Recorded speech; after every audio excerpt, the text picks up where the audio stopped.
Kenapa sekarang Indonesia ini tiba-tiba menjadi negeri muslim terbesar di dunia? Jadi kadang anak-anakku sekalian yang hadir ini masih muda-muda,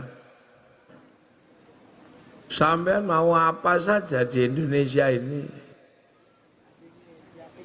semua diterima. Sampean mau sholawatan, orang Indonesia welcome. Qiraah welcome. Jadi mau istighosah welcome. Jadi hampir seluruh ajaran Islam dengan dinamikanya itu bisa diterapkan di Indonesia. Nah ini kadang kita ini nggak sadar. Satu contoh selawatan ini. Kenapa selawatan itu dinamikanya sangat luar biasa banyak dan semua punya pengikutnya masing-masing. Ada pengikut muda-muda, agak ke anak-anak kayak Az-Zahir. Wah ini. Ada yang putih-putih agak tua, Habib Syekh. Napa jenenge? Ahbabul Mustafa. Ada yang hitam-hitam, mafia sholawat. Bocos gitu. Kenapa? Nah ini yang kadang kita nggak sadar. Karena memang orang Indonesia itu sebelum Islam datang sudah punya budaya berkesenian, berlagu-lagu. Makanya dikasih lagu apa aja masuk. Dari lagu dangdut, lagu rock, lagu keroncong, sampai lagu sholawat. Karena orang Indonesia dari dulu terutama di sini di kampung Purwodadi memang sudah terbiasa berlagu-lagu. Orang Jawa itu lihat ayam apa? Lihat mentok aja berlagu. Tok mentok tak kandhani. Delok pipo itu nyanyi. Tak tutuk nganggo pipo ledeng. Lihat bintang nyanyi, ya ning tawang ana lintang cahayu nyanyi. Jadi berlagu-lagu itu memang dari dulu peradaban di Nusantara punya lagu. Makanya semua daerah punya lagu.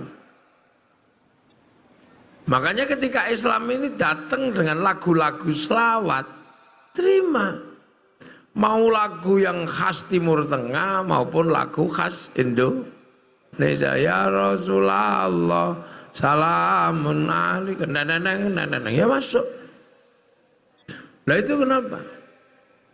Karena dari dulu bangsa ini sudah punya lagu, bahkan alat musik di dunia yang paling komplit itu alat musiknya orang Indonesia. Kalau orang Arab alat musiknya kan itu terbang itu, paling berapa biji itu? Kendang, tuf, terus cek-cek-tik, paling 6 cukup itu. Orang Eropa gitar, drum, bass, keyboard ya cuman itu. Tapi kalau orang Jawa komplit, gamelan itu komplit. Ada gong, ada saron, ada kenong, ada sitar, ada suling, ada gambang, komplit. Dan terbuat dari logam. Kalau ini kan terbuat dari kayu dan kulit. Gampang bikinnya, kayu tinggal motong, dikeruai tengahnya, template kulit, itu mudah. Orang Eropa gitar kayu sama tali, tapi orang Indonesia, Jawa terutama, alat musiknya itu gamelan, terbuat dari logam. Artinya hanya bangsa yang menguasai ilmu pertambangan yang maju dan penguasaan metalurgi yang mapan mampu membuat alat musik dari logam.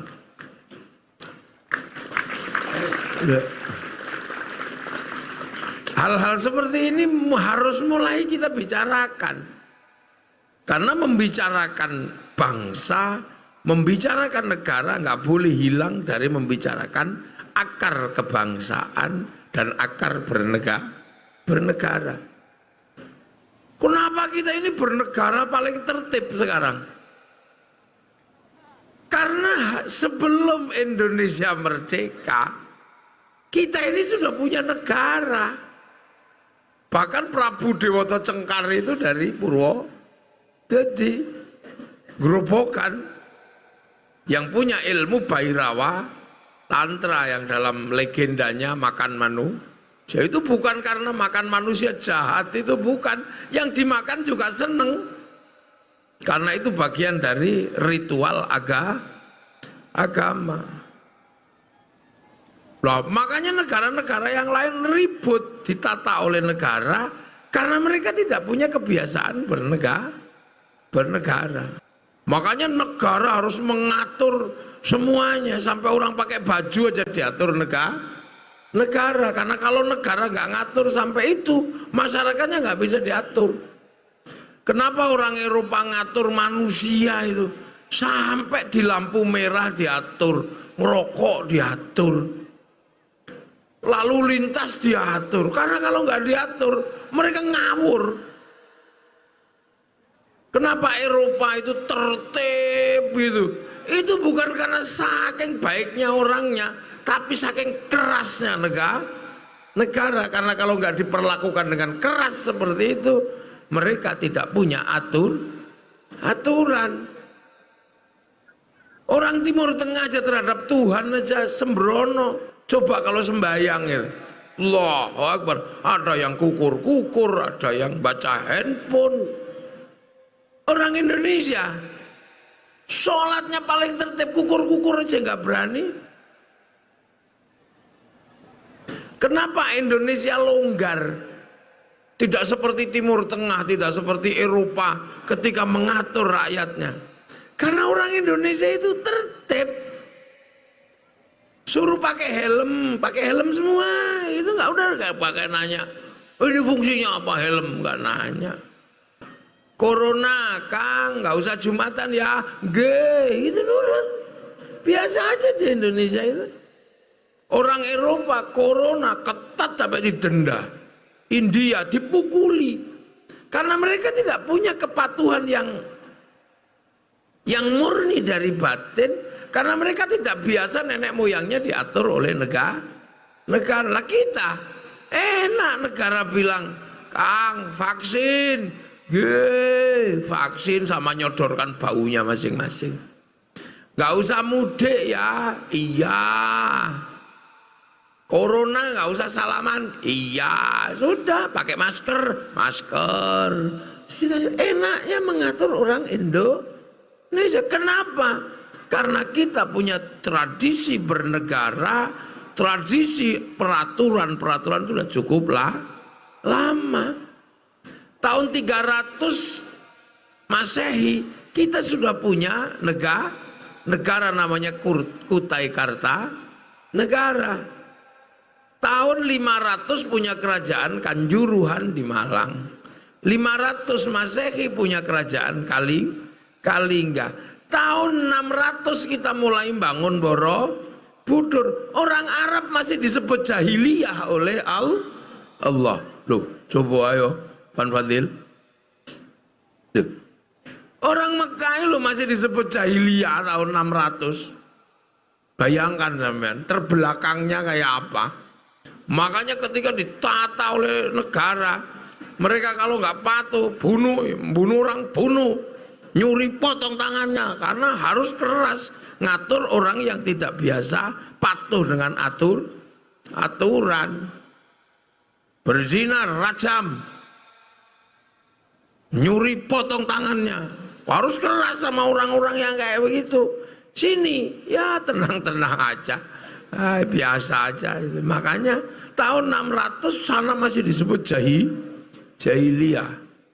Masih kafir ribut aja. Di saat negara-negara masih perang, Kita ini sudah bineka tunggal ika. Loh, jadi kita ini maju. Jangan mbok kira terus kita ini bangsa terbelakang, itu enggak. Di saat yang lain ini masih mundur, masih apa, kita masih sudah maju. Di saat orang masih berbicara suku, bangsa, agama, ketika orang jadi ustadz di Timur Tengah masih ditanya sukumu apa, bangsamu apa. Orang Indonesia sudah lewat fase itu. Ya ayuhan nas inna khalaqnakum min dzakari wa unsa wa ja'alnakum syu'uban wa qabaila lita'arafu. Manusia pertama itu ribut dengan iblis dan malaikat. Setelah itu beres urusan malaikat, iblis dan manusia. Tiba-tiba berubah urusannya jadi inna khalaqnakum min dzakarin wa unsa. Urusan laki perempuan aja ribut. Habil Qabil selesai. Wa ja'alnakum syu'uban wa qabaila lita'arafu. Persoalan bangsa suku kelahi ribut. Ada nabi lita'arafu, saling pengertian. Kalau kamu sudah melewati fase ribut suku, ribut bangsa, ribut agama, kamu akan ketemu satu fase inna akramakum indallahi atqakum. Orang-orang yang mulia adalah orang yang bertakwalah. Di Indonesia ini urusan agama dan orang-orang yang mengisi agama sudah nggak ditanya kamu sukunya apa, turunannya siapa, pokoknya kamu baik, kamu menjadi panutan. Timur Tengah belum beres urusan itu. Nasabnya siapa? Masih itulah, kita sekarang mau ikut-ikutan. Nasabmu siapa? Ini mundur bangsa ini kalau mau begitu. Kita sudah maju. Orang jadi kiai nggak perlu ditanya kakekmu siapa, nggak perlu ditanya. Makanya orang Jawa sudah melewatkan fase-fase nasab, itu udah lewat. Makanya kalau ditanya buyutmu siapa, boh itu. Loh, itu sebenarnya kemajuan peradaban. Wis gak takol. Kamu canggahmu siapa, boh. Ini kuburannya ini nasabnya siapa, nggak ada tanya sudah. Ini dulu orang baik kita ziarah. Kok sekarang malah kita balik nanya, setiap ada kuburan ditanyakan ini terahnya siapa. Itu kan sudah lewat, itu sudah fase kuno, itu fase jahiliyah. Jadi kita ini sebagai bangsa sudah maju. Apa yang Islam datang membawa penghormatan kepada leluhur. Bangsa ini sebelum diajarkan oleh Islam hormat leluhur, bangsa ini juga sudah hormat sama leluhur karena punya upacara hormat pada leluhur, namanya upacara srodo.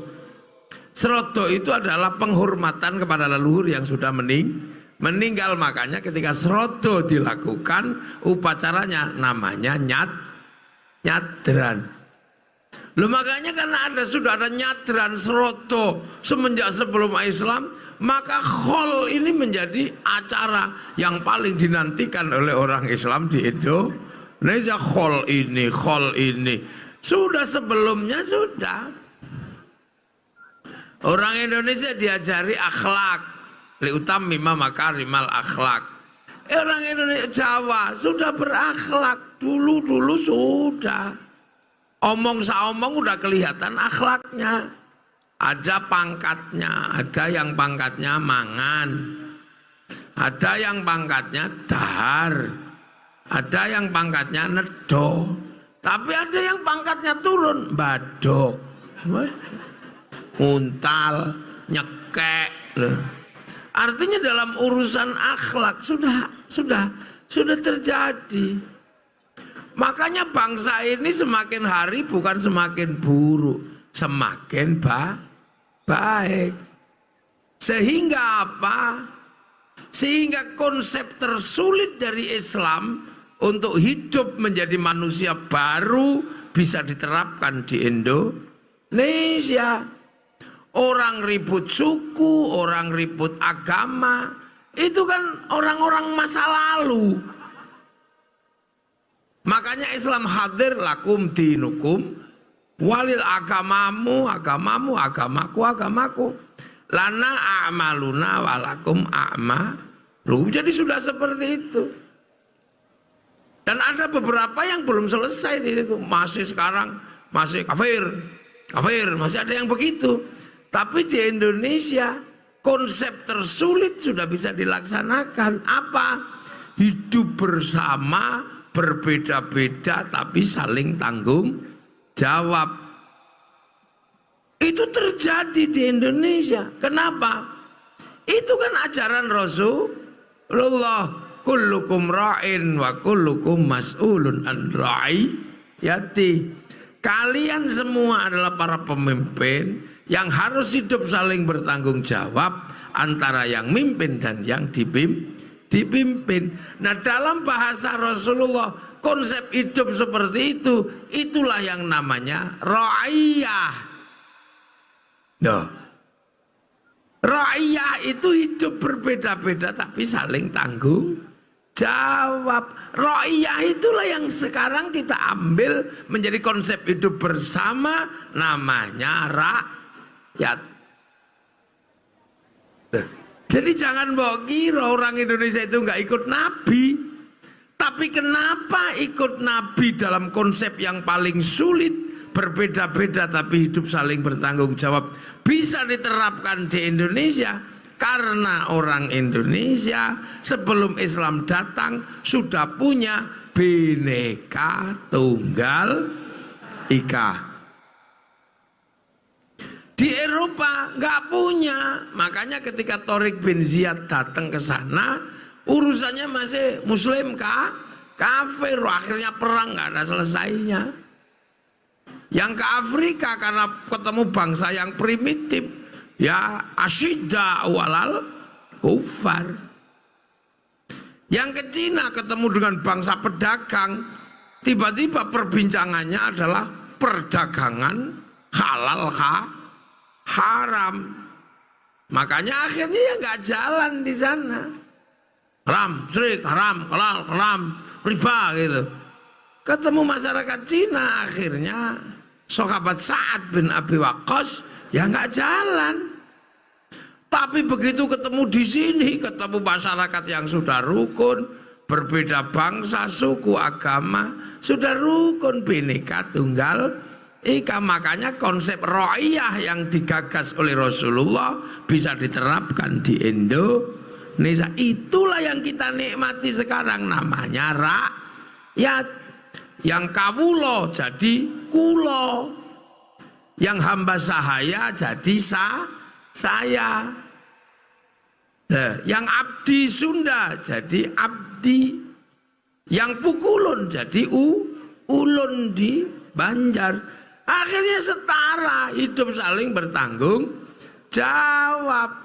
Kiai mau pergi ke masjid pakai motor, kewajiban helmnya sama dengan pendeta mau pergi ke gereja. Sama-sama ketangkap, undang-undangnya sama, punya tanah bayar pajaknya sama, ketentuan nikah sama dicatat oleh negara, pendirian gereja sama pendirian masjid, undang-undang BPN-nya sama, hidup saling bertanggung jawab. Dan satu-satunya bangsa muslim dunia yang sanggup menerapkan konsep ra'iyah untuk warga bangsanya hanya Muslim Indonesia.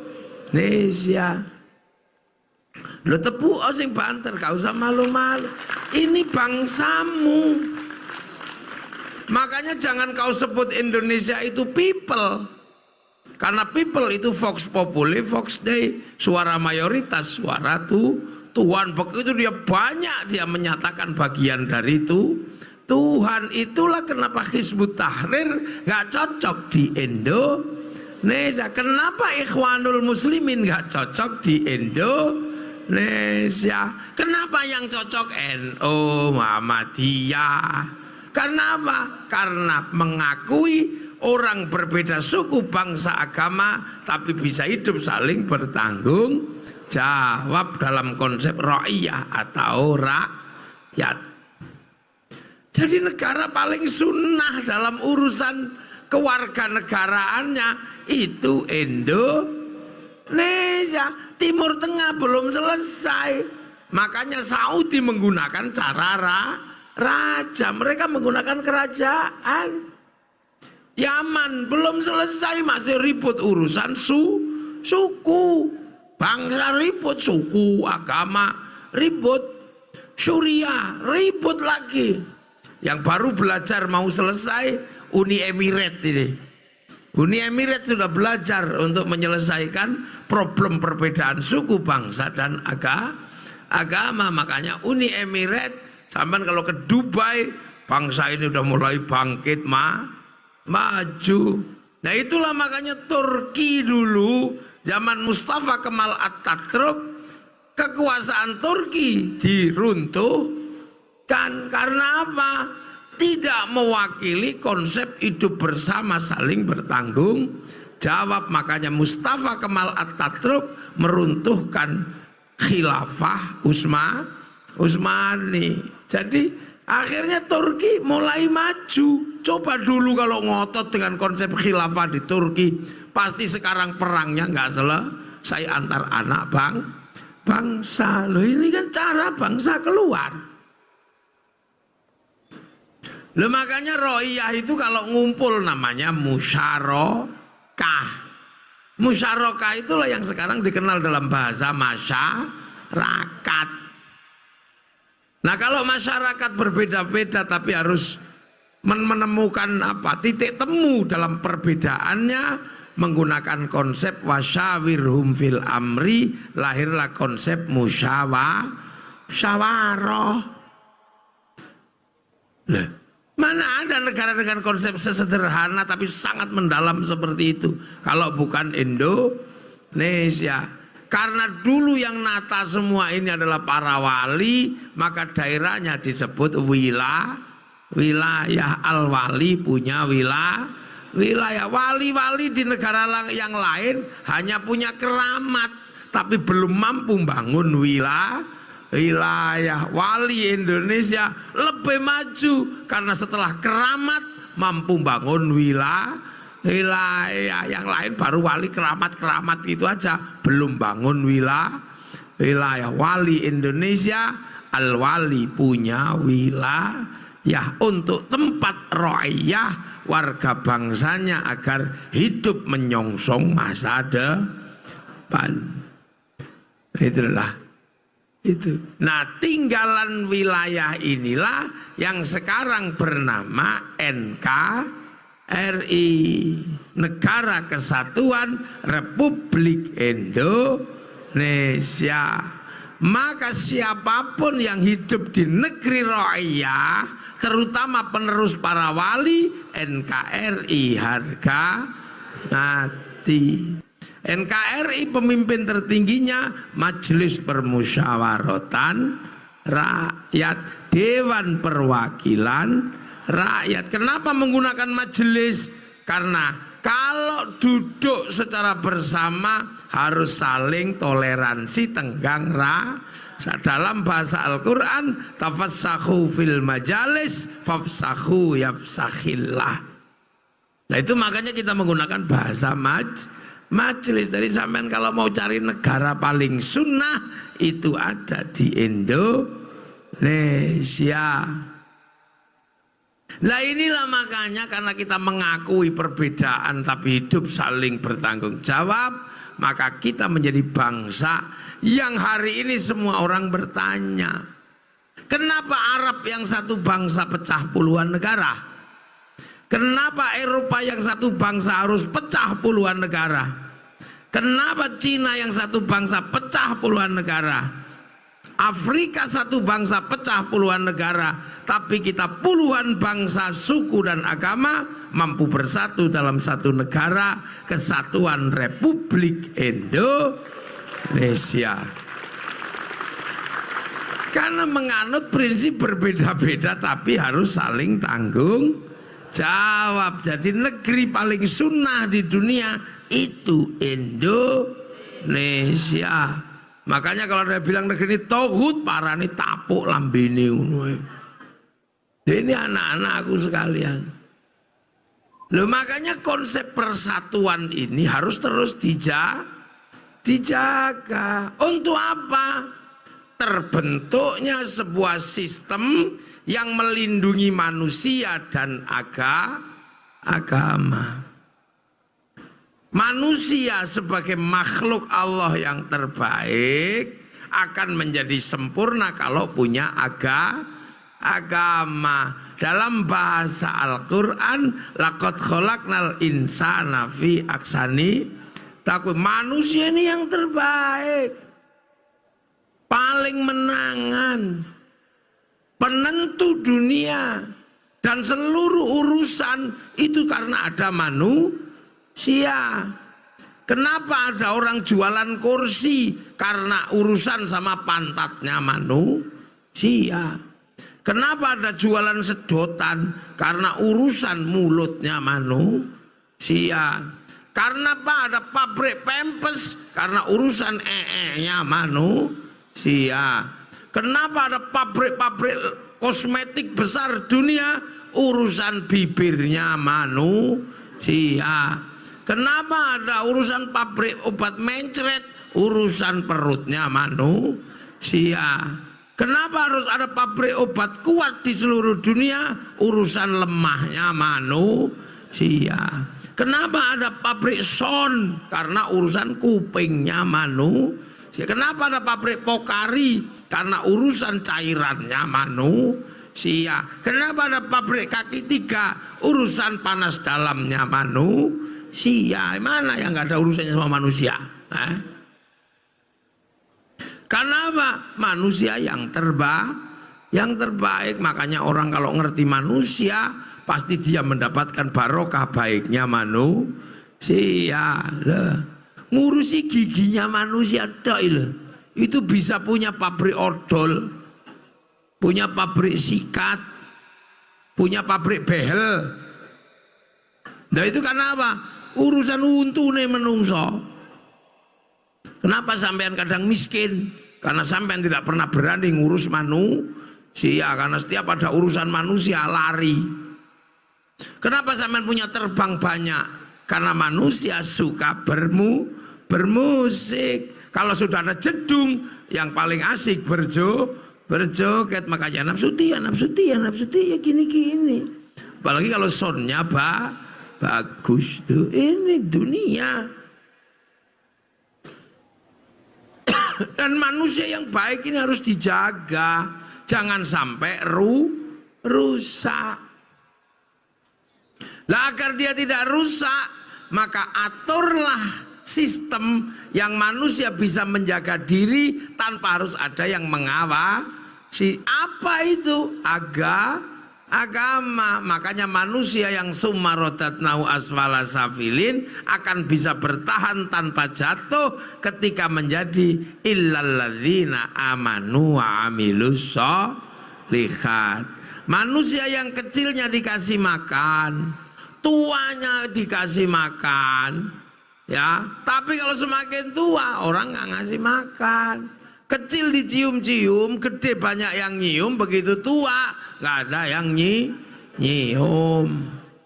Kecil ngomong, sak ngomong ditunggu, besar ditunggu, begitu tua orang males dengerin dia ngomong. Kecil dicium-cium lah. Tapi kalau amanu wa amilus sholihat, kecil dicium, gede dicium, kiai-kiai itu tetap royoan nyium loh. Ayo.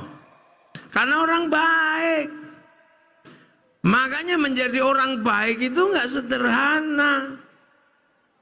Makanya bercita-citalah menjadi amanu wa amilus sholihat. Karena orang yang soleh itu hidupnya enak.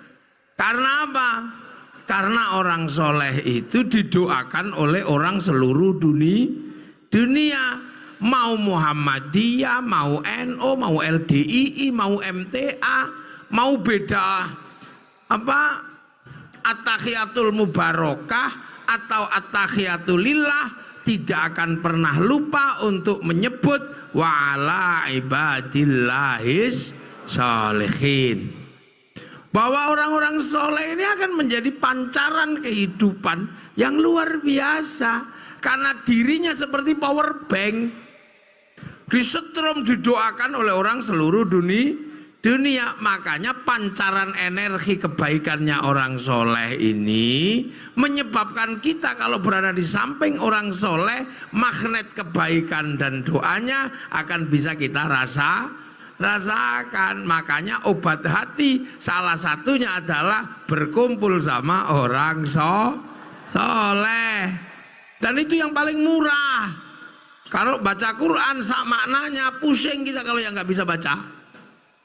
Sholat malam dirikanlah, wah pusing kita, ngantuk. Ayo zikir malam perbanyaklah, ngantuk. Perut lapar, puasa capek, lelah. Paling enak apa? Ngumpuli wong soleh. Makanya agar semua orang bisa berkumpul dengan orang solehnya nggak boleh medit. Makanya orang soleh itu selalu membuka dirinya agar semua orang bisa berdekatan dengan dirinya. Makanya orang soleh itu biar semua dapat barokah doa orang seluruh dunia, maka orang soleh menjadikan dirinya lingkaran kehidupan yang semakin besar agar semua dapat barokah. Makanya orang soleh kalau doa nggak sendiri, yang lain diajak aminah. Amin, amin, amin, amin. Kalau kecapean, amin. Kiainya paham, walhamdulillahirabbil alamin. Wah, akhirnya yang berdoa semakin banyak, karena semakin banyak yang berdoa agar barokahnya semakin besar, diajak ke alun-alun Purwodadi. Akhirnya di sini semuanya dapat barokahnya orang soleh. Yang jual itu laku, apanya? Es tehnya laku, sepanduknya, jual marimas laku, bahkan mungkin copet di sini ada, dapat barokahnya orang soleh. Loh, itu kiai. Orang soleh baca sholawat, nggak mau sendiri, ngajak yang lain, lahirlah sholawatan. Karena yang ikut semakin banyak dibawa ke alun-alun Purwodadi. Jadi lahirlah Purwodadi bersolawat, barokah semua. Ayo lihat, itulah hebatnya orang soleh di Indonesia. Nggak ada. Makanya kalau yang soleh kok medit, dia doa sendiri sambil umemi. Nah itu. Di sini semua barokah, jual slayer laku, jual spanduk laku, sampai gagang pancing laku untuk gini-gini.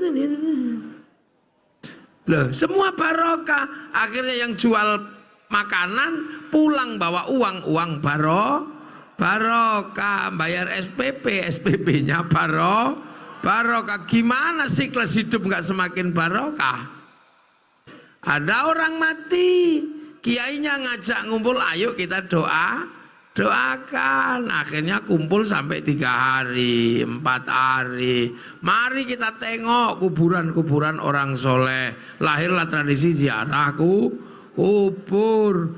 Begitu ziarah kubur, bis pariwisata laku, elep laku. Jual nasi nyambut tamunya wali, nasinya laku, jual katok laku, jual tasbih laku, ngojek laku, becak laku. Itu kenapa? Siklusnya orang soleh menjadi satu, semakin besar. Jadi akhirnya semua dapat barokahnya orang soleh.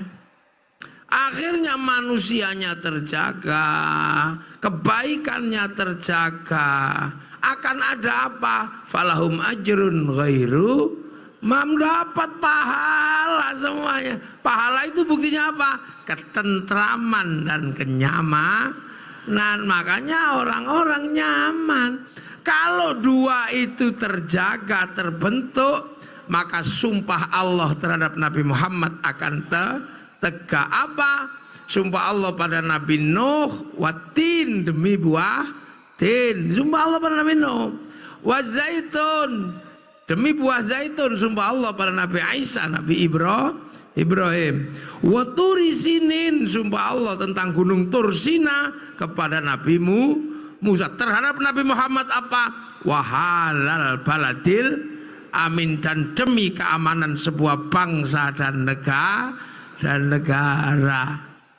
Loh, Rasulullah itu disumpahi sudah terkait bangsa dan negara, karena ketika Rasulullah lahir manusia sudah punya bangsa, punya negara. Maka Islam harus hadir menjadi rahmatan lil alamin, tetap membentuk keamanan bangsa dan negara. Terciptanya baladil amin, keamanan bangsa dan negara. Akhirnya dengan keamanan bangsa dan negara, manusia terjaga, agama terjaga. Manusia dijaga oleh sistem negara melalui kedokteran, departemen sosial. Agama aman wa amilus sholihat melalui departemen agama dijaga oleh para kiai. Tapi yang menjaga keamanan manusia, keamanan kiai siapa?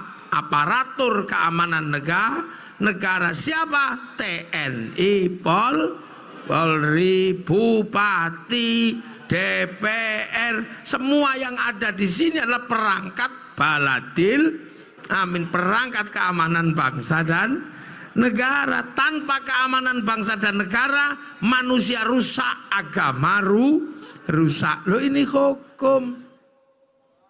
Makanya jihadnya TNI Polri itu jihad apa? Menjaga keamanan bangsa dan negara. Makanya jangan terlalu rajin sholat duha. Biar itu kiai aja yang rajin duha. Tentara nggak boleh kemudian manjangin jenggot, itu jangan. Terus ngurusi celana cingkrang nggak boleh. Kenapa? Karena itu simbol-simbol eksklusif. Di ruang bersama kayak gini, TNI Polri milik semuanya. Loh, ini kan tercipta keamanan bangsa dan negara. Suriah manusianya baik, agamanya baik. Kenapa dua-duanya rusak? Tidak adanya keamanan bangsa dan negara. Maka jangan main-main dengan keamanan bangsa dan negara. Itulah fungsinya ada TNI, Polri, Bupati, DPR.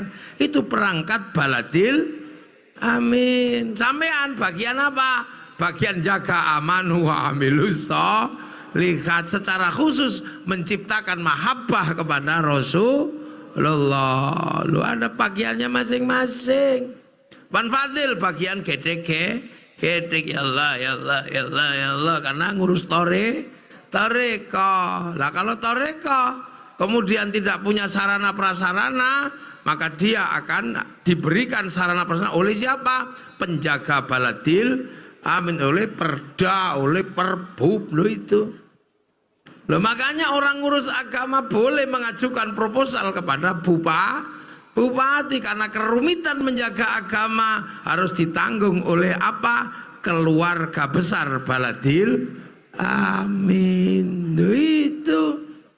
Loh, makanya kita jaga betul kan bangsa dan negara. Kita bikin pengajian-pengajian seperti menjaga kebersamaan, menjaga pasar agar tetap berjalan. Karena kalau kegiatan ini laku, pokari laku, pasar berjalan, roda ekonomi berputar. Makanya santri itu nggak terlalu punya bangunan besar, nggak terlalu punya masjid bagus. Kenapa? Duitnya habis untuk menjaga keamanan bangsa dan negara, membangun kebersamaan. Punya sapi dikit habis untuk mulutan, punya ayam habis untuk khol. Makanya karena ulama-ulama ini habis untuk menjaga keamanan bangsa dan negara, maka penjaga baladil amin, bupati dan para penjaga yang lain prioritaskan para ulama yang sudah menjaga bangsa dan negara. Yang lain ya tunggu dulu, wong mereka nggak pernah ngeluarin duit mulutan, nggak pernah ngeluarin duit khol, nggak pernah. Jadi sekolahannya bagus karena apa? Duitnya berputar di organisasinya masing-masing. Tapi ketika ada beban-beban besar bernegara, yang pertama kali mendapatkan beban adalah para santri.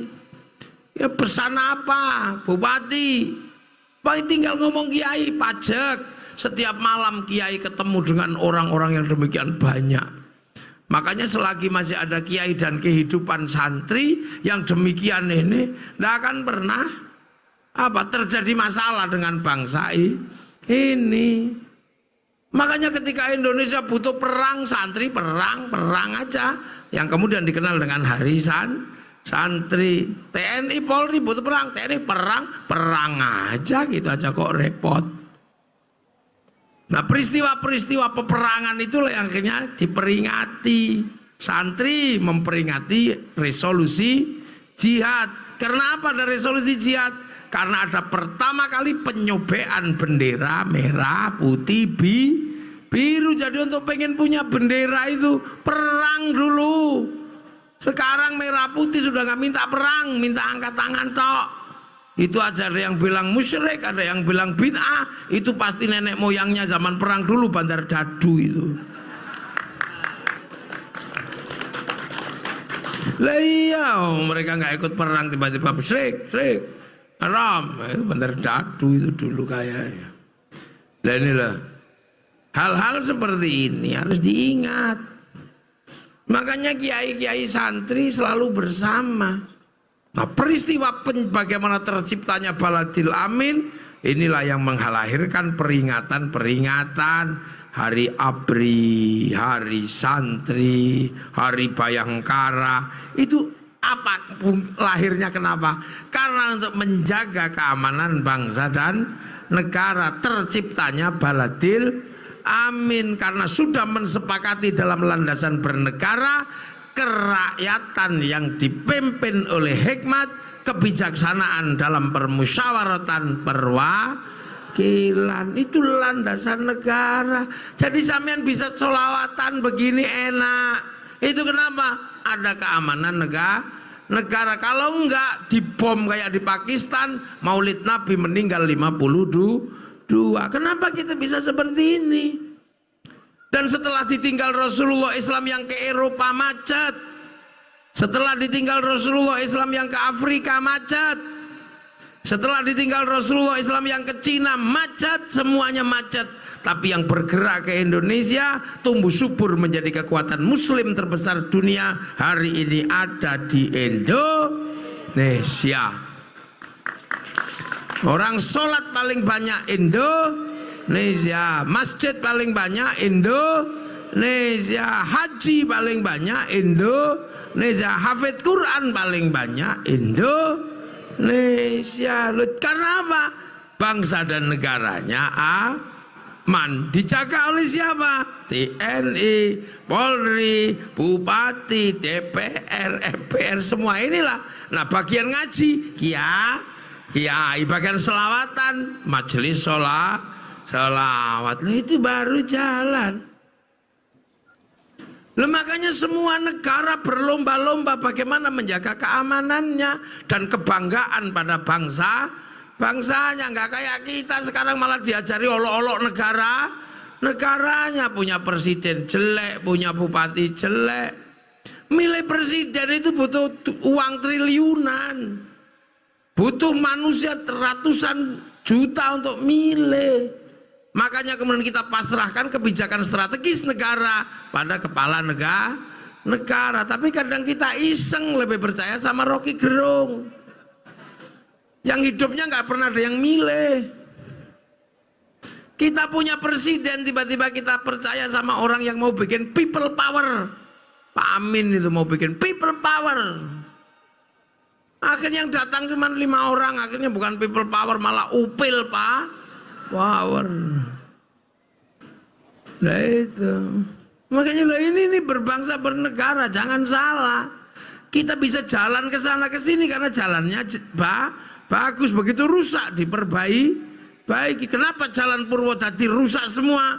Karena dulu Purwodadi ini lumpurnya tanah Jawa, Bledoku itu lumpurnya Jawa. Berdiri di atas lumpur, maka jangan pernah berharap tanah ini menjadi stabil. Artinya jangan pernah terlalu banyak berharap jalan ini akan seperti jalan di kabupaten yang lain. Sabar, kalau mau jalannya mulus, pindah kabupaten gitu aja.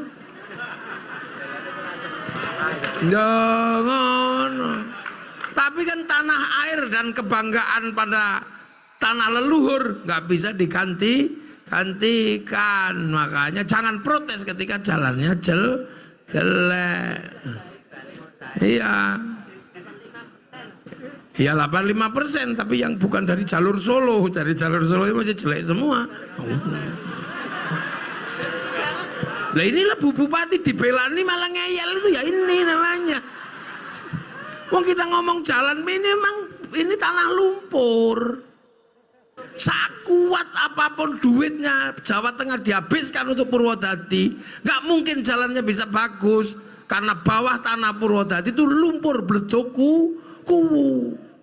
Makanya jangan terlalu banyak berharap jalan ini bagus, apalagi di kampung-kampung. Bersyukurlah jalanmu jelek sehingga polisi nggak sampai situ melakukan operasi razia. Loh, karena motor Purwodadi itu 80% bodong. Alah, kredit 2 wulan wis ora dibayar, tinggal minggat kene ya. Wis ngono gayane apa ae. Lho apa lo golek suwuk nang nggonku kok. Yai, suwuknya apa biar kalau punya motor bodong nggak ketangkep.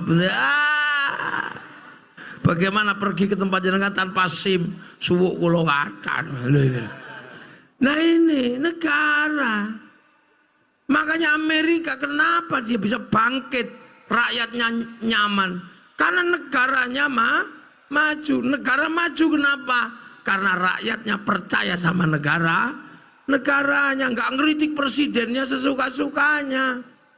Dan Amerika bangkitkan kebangsaannya. Ini waktunya era membangkitkan semangat berbangsa. Ini milenial itu cuma satu batasnya, negara. Ngomong gak ada batasnya karena ada internet. Berbicara apa saja sesukanya. Mau membuka cakrawala dunia, buka saja, yang penting punya handphone. Kamu bisa menjadi orang Inggris, kamu bisa menjadi bergaya Amerika. Tapi kalau kamu mau melewati perbatasan Amerika, pasti ditanya pasportmu mana. Mau pergi haji walaupun kamu bahasa Arabnya fasih, begitu melintasi perbatasan kau akan ditanya pasportmu mana. Negara tetap kunci kehidupan masa depan. Makanya jangan lupa bahwa kita punya negara. Amerika membangun kecintaannya dari film Wild West sampai The Last of the Mohican. Nah iya, kalah dengan Vietnam dia bikin Rambo 1 sampai 6. Kalah dengan Saddam Hussein bikin Hot Shot 1 sampai 2. Gagal dalam terorisme bikin 12 Strong. Kalah dengan Cina bikin American Shaolin, American Kung Fu.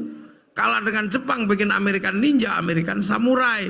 Bahkan samurai terakhir dari Amerika namanya Tom Cruise dalam film The Last Samurai. Nah, anak milenial kayak gini gak paham. Gak bakat ya.